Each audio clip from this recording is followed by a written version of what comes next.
It's an explosive visit to the set of their new movie. I'm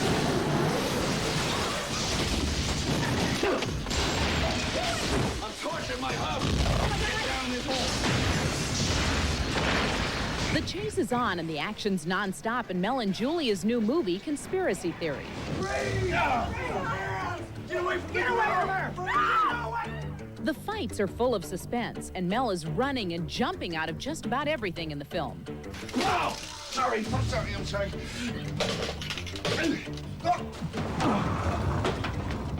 In between takes, he and Julia kept each other laughing as they choreographed every move. Wasn't me. When you come in, you gotta do something like... Then the camera caught them off guard. 1 hour lunch. In the movie, Mel plays part-time cabbie, part-time publisher, and full-time paranoid. How many subscribers do you have? Oh, let's see. 5. But I think it's probably got something to do with the economy, you know.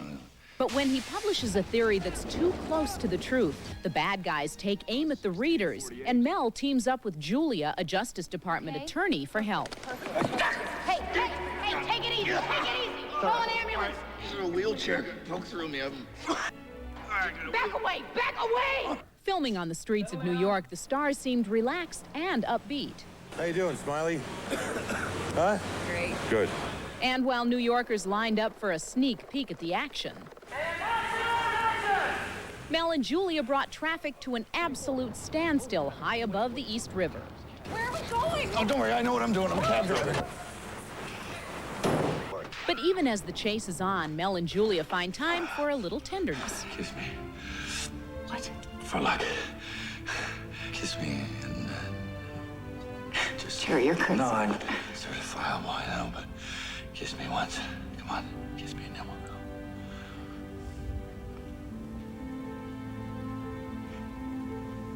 go.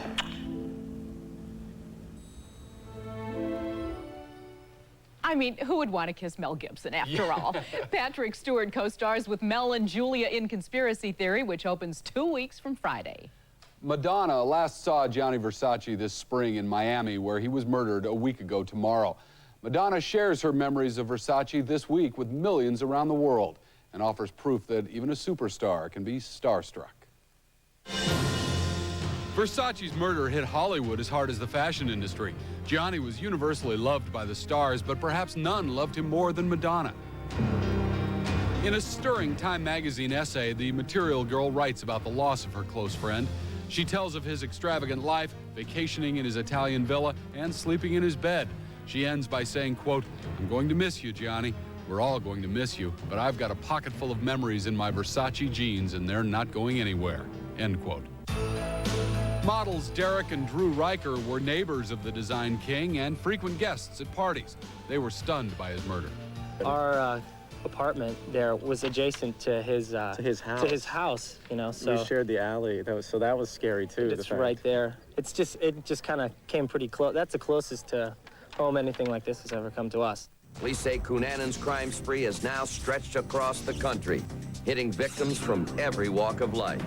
America's Most Wanted ran its 5th story on Versace murder suspect Andrew Cunanan this weekend. Host John Walsh believes they can make a difference. This last Saturday night, an hour after Versace was murdered, we got a call from the FBI and from Richard Barretto, the chief of police of Miami, and said, we think he's killed Gianni Versace, and we need you to get him on this week's show. Newsweek put Cunanan on its new cover and is already drawing fire for bringing the serial killer suspect publicity. It's a fascinating and very important story. I mean, it's a story about our obsession with celebrity. It's a story about human frailty. It's a story about why people kill. And it's a story about violence in America. In Miami, the impact of the killing is obvious. There is a continuous stream of fans lining the street of the mansion where Versace was killed. And not far away, nightclubs and restaurants have tightened security. Due to this just taking place, we make sure everyone's aware of our procedures. The staff is constantly surveilling the floor, polite, courteous to the customers, but the main goal of the security staff is prevention. But at the All-Star Cafe, stars like basketball great Charles Barkley were not afraid. I don't think you can walk around with bodyguards and things like that. I mean, I know some guys do it, but I think if somebody wants to get you bad enough, they're going to get you. I mean, we're always around people. I mean, they can shoot you at an NBA game. And celebrities found heightened security at a Calvin Klein fashion show in New York this morning. Klein, a competitor who dedicated the new collection of clothes to his slain friend's memory, was not worried. We have lots of security in this company, and no, I feel fine. The search